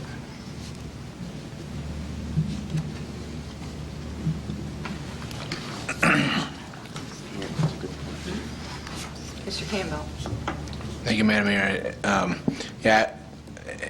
I would just ask, if that's the direction of majority of the council, we can certainly do that. But if not, then we wouldn't. What's council's pleasure? Mayor, Mr. Law. concerning Mr. Gearbaugh's suggestion, well, I would echo what Councilmember Rhodes suggested, and I'd be concerned about that impression that may be given. I understand what Councilmember Gearbaugh is getting at, and I would be supportive of that, but I think there's the risk that you may be tainting others that have no bearing on what happened in the past. Any further discussion from council on that concept? Yeah, I would agree that I wouldn't like to see current responsible owners be potentially singled out as having been for the sins of past proprietors of the same Well, I don't know if business. the treasurer can you disseminate that, what's currently an ongoing business or not? I think that would be really difficult. I think we either need to do it all or not. I mean, you can't have pieces of it. That is not worth the time for her to put into that, in my mind. Further discussion on that idea.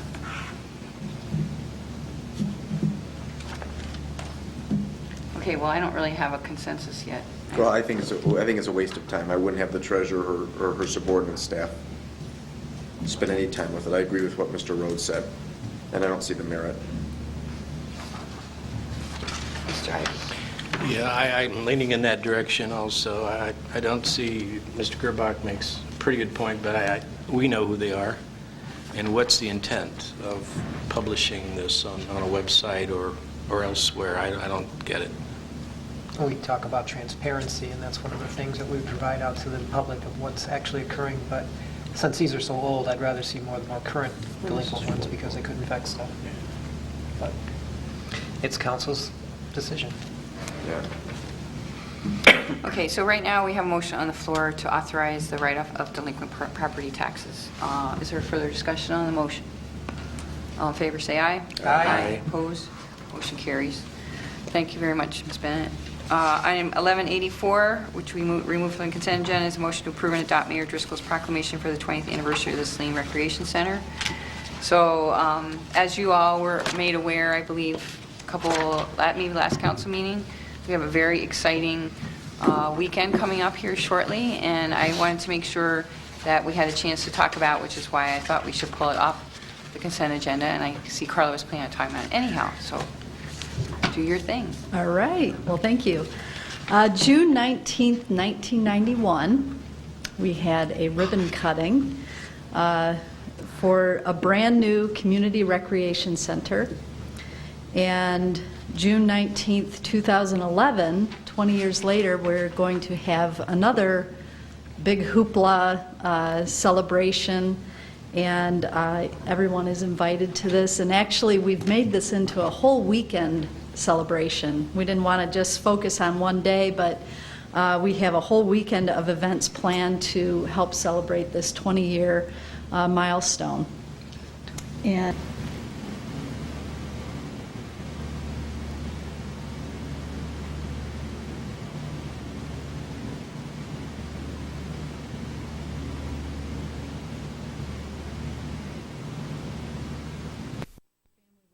centers in the state of Michigan. And since then, we've had a lot of people touring our facility from other communities who have since built their own facilities. But Saline definitely was a trendsetter and very proud of the facility. And we would like to celebrate that beginning June 17th, which is a Friday evening. It's traditionally our movie in the park night anyway, but we're going to have it at the Recreation Center, out in back on the soccer field. And our headline sponsor for that movie is Daycroft Montessori. They're going to have a big kids zone, games and different activities for the kids. Plus, we're going to have our bouncers out there. We're going to have concessions. We'll be selling Domino's Pizza that evening.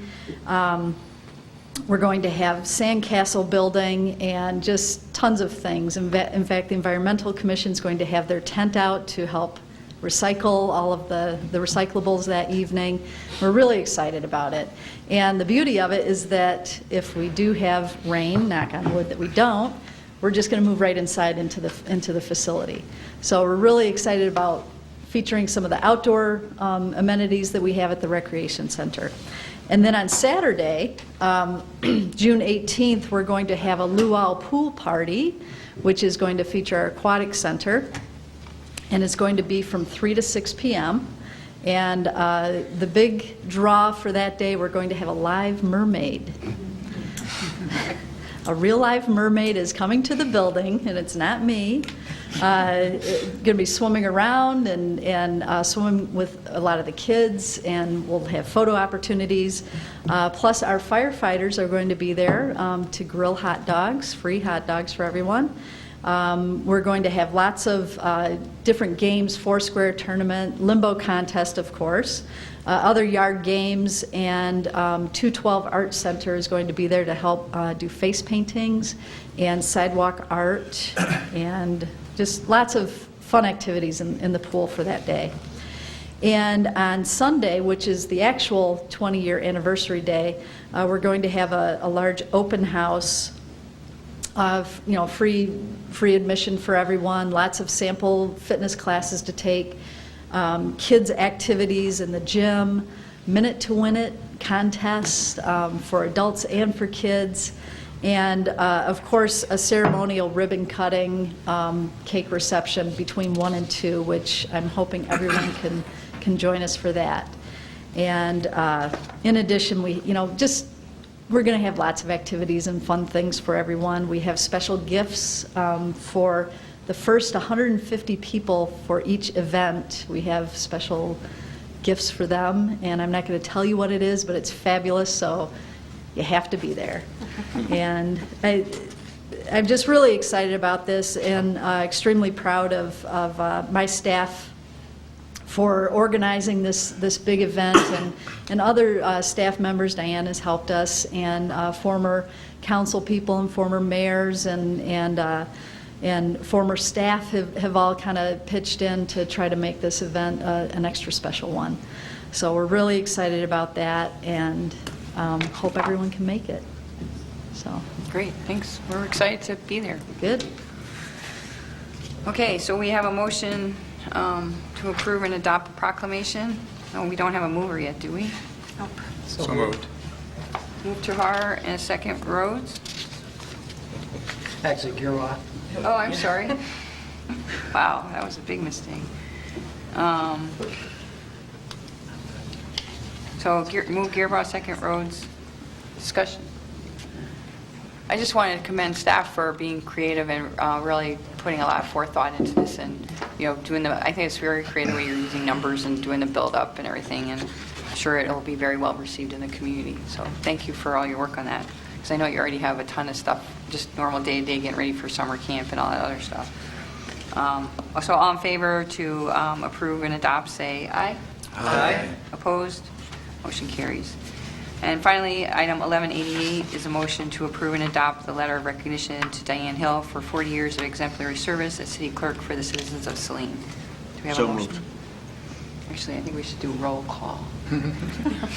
What if we didn't pass this? How do we do roll call? We need a motion, then you do roll call. You moved it, Mr. Law? We No, have a second? Mr. Morrow? I'll You have a second. Second? Second. Second, Mr. Law. Okay, can we have a roll call vote? Crack me up. Councilmember Gearbox. Yes. Councilmember Terhar. Yes. Councilmember Morrow. Yes. Councilmember Law. Yes. Councilmember Ivy. Yes. Councilmember Rhodes. Yes. And Mayor Driscoll. Yes. Gladly. Thank you. Thank you.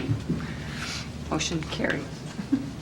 Okay, and we're going under discussion, commission committee reports from council members. Do we have any commissioner committee reports? Mr. Morrow.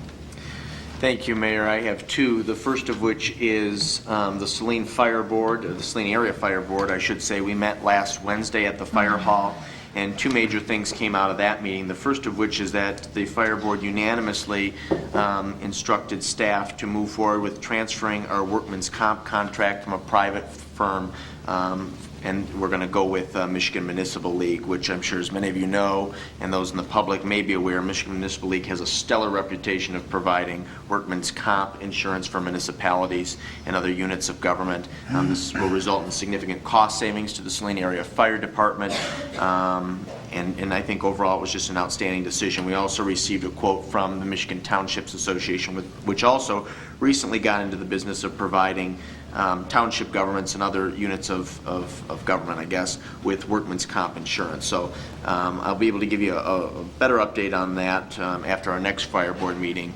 And then the other announcement relating to the Saline Area Fire Board is that they are going to continue to do their broiled chicken dinners, or it's more of a chicken luncheon, excuse me, at the Saline Area Summerfest this summer. That's a major fundraiser for them. As you know, they have stopped, at least temporarily, doing the casino night, which was a late winter, early spring fundraiser, and are sort of redoubling their efforts at Summerfest. So if you've not gotten a broiled chicken lunch or dinner from them in the past, please plan on patronizing our fire department employees this summer, because that is an important fundraiser for them, and they do an outstanding job. In addition to that, I wanted to let you know, and it's in your inbox this evening, because I noticed it when I was in the back here at City Hall, is that you all received an invite to the Senior Center, the Saline Area Senior Center's annual election and barbecue luncheon, which is on July 20th at 12 p.m. at the Senior Center. I hope you'll all be able to attend that, and you do need to RSVP either by phone or by email to one of the staff members at the center. Thank you. Mr. Law. Just an update on the Saline area, the Saline Youth Council, that they wrapped up another year. They chose their new committee members and chairperson for the upcoming year, which will start in September. So I look forward to being with them for the start of the year. I sort of came in at the end of the year, so it'll be good to start the year with them. And if I'm so fortunate to be reappointed, run the full year that's if I run again. What am I saying? I'm getting ahead of myself. So anyway. That's all I have on that. Mr. Rhodes. Wanted to report that the Environmental Commission, in conjunction with the Fifth Corner Teen Center, conducted an electronic waste recycling event this last Saturday. It was very successful. More items were donated than had been anticipated, and we had to call for extra pallets and Gaylord boxes and a second semi-truck. So there was a total of 63 pallets of electronic waste that were collected. That's great. And in addition to that, the individuals who brought their electronic waste donated cash, and that amounted to $1,014. Great. So we will know in 30 days how much we will be paid from the waste recycling company. And then there are some other funding opportunities available. So it may turn out that one day's event generated about $3,000 of revenue. And I wanted to thank all of the individuals who volunteered their time. We were pretty much equally represented by folks from the Environmental Commission and City Council and the Fifth Corner, and then some citizens at large, adults and youth. And it was a great time. It was hotter than the devil, but it was a very successful day, and I suspect that it will probably happen again. Are there any other commissioner committee reports? If not, do we have any other report? Mr. Ivy? Thank you, Mayor. Sorry. That's okay. That's okay. So citizens are out walking around, and how pretty the grass, how pretty the bushes. Look at that tree. I never noticed that before. What a beautiful house. What a beautiful yard. It's that time of year again to recognize those folks who do a little extra to make their yards nice. And I think June 1st, we kicked off our annual Green Thumb Award program the Parks Commission sponsors every year. So if you're out and about and you see a yard that you like and you want to nominate it, I believe our forms to do so are on the website, the city website, or you can come down to City Hall and pick them up in the lobby, or you can just make one up. We don't care, but nominate. Let's get some recognition for our gardeners and our people that in this city really care about their property and make it look nice this time of year. Thank you. Further commissioner committee reports? Nobody else down there? Okay. Reports and other announcements. Have any of those? Mr. Rhodes.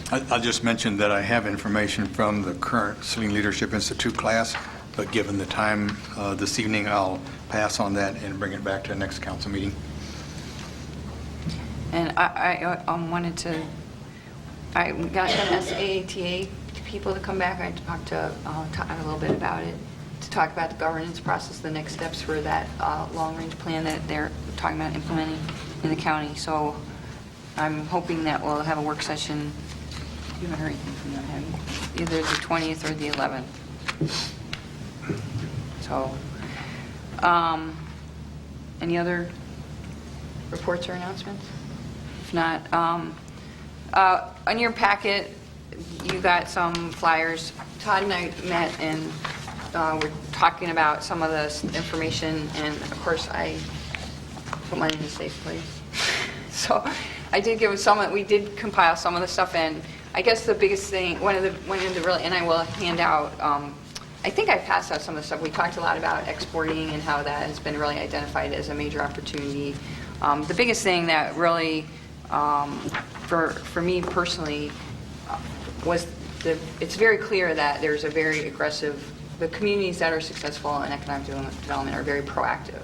And Todd and I have been talking about having a joint working session with our economic development boards and council and developing a more formalized set of economic development goals and strategies for being more proactive than we currently are. We're more reactive right now. Sorry. just looking that way. So, and you can see some of the programs that we have. 2 cities. One has it in multiple languages, so I have some other handouts, and I also have this handout regarding this, the National League of Cities. This will help. I'll make copies for everybody. The role of elected officials in economic development, so that would also be helpful. But what I'd like to move towards is having a joint work session sometime in the next, before we get into the next fiscal year, to really start moving towards having a more formal program around economic development. And that was really the biggest message that came very clear. And there's a lot of different tools out there. So I don't know, Mr. Campbell, if you have any other, I left all my paperwork at home. No, I would agree with the mayor. I mean, that was the one thing that I took out of it as well is, I mean, there's different ways to do things, but certainly that aggressive attitude from these communities, large and small, doing things to go after, again, not necessarily the big smokestacks of 10 and 20 years ago like we used to do, but again, that as well as the export and encouraging folks, potentially our current businesses that maybe don't export. I mean, that's one of the statistics that they mentioned a couple times during this seminar was that 95% of the purchasers of goods that are made in the United States live outside of the United States, essentially China and India are obviously the 2 big population centers. But that number really opened my eyes wide. I mean, there's certainly, market there that, and certainly depending on if you're in software and IT, it's, I don't want to say simple because nothing is that, but I mean, to be able to do that globally, a lot of folks do that already, but certainly there is a market out there. So I think that could be, and I guess I mentioned in my communique that a while back, a couple weeks ago, I attended the Michigan Business Incubator Association's annual one-day conference in Lansing, and a lot of great information. And that's one of the objectives of City Council is a business incubator of some kind. I mean, from the information I gathered there, we're not ready for a full-blown incubator. However, there's also virtual incubators, which are huge, and so I've got some information, some folks I talked with I need to follow up with, but there's certainly some things out there that we can do. So does anybody have any questions? And I apologize for not having all the materials passed out tonight to talk about. But there's more follow-up. There's more to be done, more to talk about. The B-Saline analytics are in your packet tonight. They show the comps from this year to last year and then previous month to month. Anybody have any questions on that? The last item on the discussion is the legislative day that Mr. Herbaugh added. Yeah, I had the opportunity, I was invited by one of the local religious ministers to go up to Lansing and participate in a legislative session with the Michigan Roundtable for Diversity and Inclusion, where they addressed issues concerning the anti-bullying bill, which has been one of my concerns lately. There are some bills being considered, and as you had heard from Representative Wilmette, it's not really become a priority. There is one in the Senate, which is called Senate Bill 137, I believe, but unfortunately it doesn't have a lot of weight to it, and it's not including a lot of specific characteristics as to which would be considered reinforced if there is a consideration with bullying and such in the schools. My other concern was that this would be put in place mainly beyond just schools, but would be at the state level so that it can address issues that occur within the city level or any other areas. The concern was to basically include sexual orientation, gender identity, and gender expression, because that is one of the major issues that has been becoming a concern in mostly the schools. The recommendation is that they would have enumeration in the bill that would basically provide that it match up with the Michigan Board of Education. And so it was a benefit for me to be able to participate with a lot of individuals that were representing all different religions, but were also representing different aspects. I mean, there were Lutherans, there were Episcopalians, Presbyterians, there were Jewish, Muslim individuals, and other individuals that are really concerned about trying to achieve safety for our students and safety for our citizens within the state. Because there are a lot of bills and things that are coming forward that after the budget's closed out, there's concerns that social issues and such will be taking a back seat to whatever else is kind of occurring in the city, or within the state, and concerned that what we're looking for is to move the state forward, not necessarily backwards. Do we have any other discussion items? If not, we have public comment under the Open Meetings Act. Any citizen may come forward at this time, may comment or question to City Council. This public comment period will be limited to 3 minutes per person. Anyone who would like to speak is requested but not required to state his or her name and address for the record. Mary Hess. Lisa felt bad. She didn't get to tell you that she has an electric wheelchair and she cannot motivate down the Brick and Grill sidewalks. We went to see Mr. Grossman to tell him her concerns, and he said there's nothing we can do. There's ADA laws. I have read to you the stipulations of a sidewalk, 5 feet. I'll give you it again. Then he recommended us see the city manager, which we saw Mr. Campbell.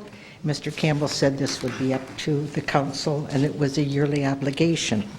It's not. The green lease said it can be up at any time. Lisa felt bad because she wasn't able to speak. She felt intimidated, like she had to be validated. And I don't have to be validated by anybody except God.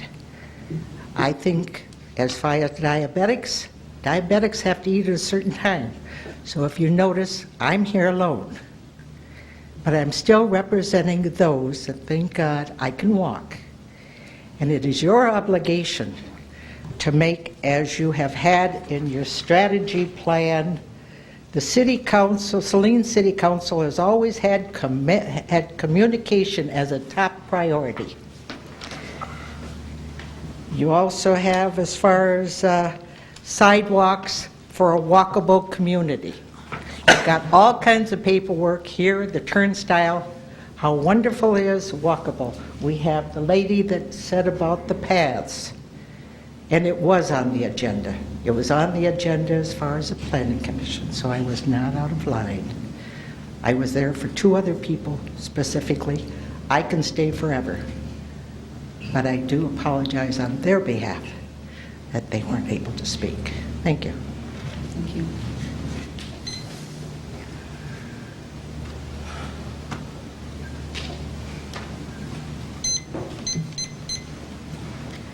Good evening, Alicia Pang, 307 North Harris. I come to you first as a citizen. Just want to say thank you for your steadfast work on keeping our millage rate the same and not raising our taxes this year. I appreciate that because I know that there are some constraints that are heading our way, so just appreciative as a citizen. Now I'll put on my county commissioner hat and just wanted to give you a quick update. First, congratulations to Clerk Hill again for your milestone achievement and your hard work. I know you made things easy for me when I was here, so thank you.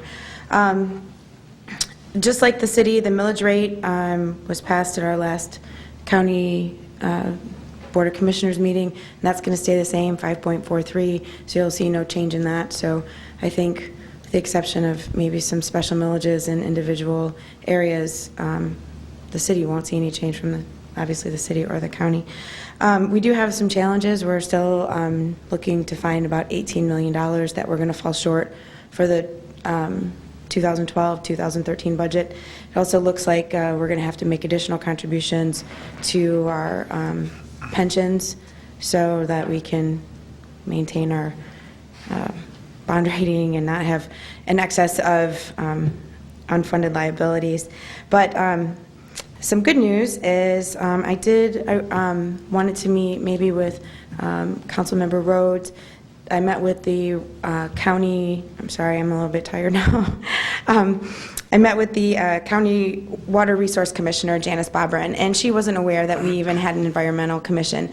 And so her charge, as part of the grants that they receive from the state, is to help push educational materials. So there's all kinds of things that we can get for the city for free, for programs, that the infrastructure is already there. They just need to find a way to disseminate it, like at one of the booths or something that the Environmental Commission would have it at one of the meetings. So I think that would probably be a really great meeting. And I did want to encourage you to really think hard about joining the urban counties. I know that it does put some limitations on possible future grant applications, but that money is allocated to the city, and if because we're not entitlement community, that money doesn't come to the city. So basically, it's somewhere between around $60,000 to $70,000 a year, every year since 2003. So the county's missed out on approximately ballparkish $500,000 that we didn't see as a community because we're not an entitlement community, because we're not large enough, and we weren't part of the county plan. So, also with the collaboration, being able to use the county resources for grants, proposals, and even working with developers for future projects, I think it would really be in the best interest of the city to take a real long, hard look at that and call me or Mary Jo if you have any questions about that. So, thank you very much. Have a good evening. Thanks. Is there any other public comment? If not, do we have any business to come before the Saline City Council? Our next meetings are June 20th, July 11th, and July 18th at 7:30 p.m. We have no absences. We need a motion to adjourn into closed session to consider written attorney opinion. I don't believe we will be reconvening into regular session, correct? So we will not be reconvening into regular session at the conclusion of the closed session. Do we have a motion to adjourn to the closed session? Move. Gearba. Second. Second, Morrow. Roll call, please. Councilmember Ivy? Yes? Councilmember Law? Yes. Councilmember Terhart? Yes. Councilmember Morrow? Yes. Councilmember Rhodes? Yes. Councilmember Gearbach? Yes. Mayor Driscoll? Okay, we'll convene the closed session at 9:15.